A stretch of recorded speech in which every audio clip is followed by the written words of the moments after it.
Cheikh Ibra Fall ni woon na sëñ Mbàkke Kajoor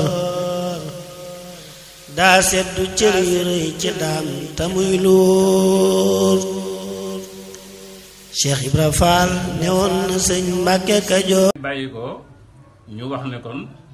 ak moomeelam la waaye du lu ñuy séddoo kon ku mag ci ay sëtam yow lañ koy dénk nga yor ko. bari la lool barab yu mu jaar. maa ngi koy wax sëñ Basiru mi léegi sëñ Basiru mi léegi bi fi borom Daaru jógee booba dañoo jàppoon ne sëñ Balla Coro moo ko mag moom ak sëñ Amar Fall bañ yët ko sëñ Amar waaye sëñ Mbàkke Buso moo ko daan saytu sëñ yët ko am moom laa wax yët ko sëñ Balla dañoo jàppoon ne sëñ Balla mag waaye sëñ Mbàkke Buso moo ko daan saytu ba mu toppatoo ba xam ne sëñ Amar a ko mag da koo daal di jëlilu ñoo ko jox ko sëñ Amar. daanaa dégg ci sëñ abi bu mu ne sëñ Amar ba ñu ko joxee dafa laaj sëñ Mbàkke ne ko man de damaa gis ne sëñ Modou Moustapha ay bisi borom Daaru ba mu fa nekkee da daan abbu téere bi di ci waqaf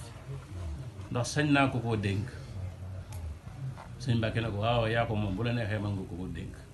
mu dénk ko sëñ Modou 43 bi fi borom Daaru jógee 44 45 sëñ Modou jóge fi mu daal di yónnee fa sëñ Seex moom sëñ Mbàkke bi su ne ko téere bi na daal di delsi ci man ba mu ñëwee la ko jox sëñ Amar ne ko la nga ca bëggoon de am nga ko te téewul mu delsi ci sa loxo kon ndoona la loo xam ne du ndoona lu tuuti kon sëriñ bi ñu ngi koy jébbal tey ñaan mu yàgg lool ci sax sëriñ Tuuba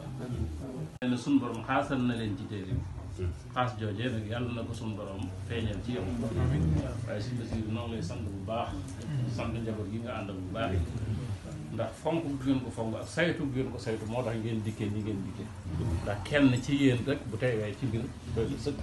waaye mbir muy nekk day mbir moo xam ne wayeefu kon ndono la loo xam ne ndono lu rëy la kon kàddu yi xëy na dafa dëng ci sunu làmmiñ waaye li sëñ bi bëggoon ñu jotal leen ko mooy ay cant ndax waxtu wi ngeen dox ak koor gi xam nañ ne lii ñu leen dénkoon fonk ngeen ko lool ñor na leen lool feeñeen ngeen ko ci lépp feeñeen ngeen ko ci yoreen wan ngeen ko yoroon feeñeen ngeen ko ci indi gi ñu ko indiwaat ci loxo kon nan bokk ñun ñëpp ma si xam ne sunu moomee la ñun ñëpp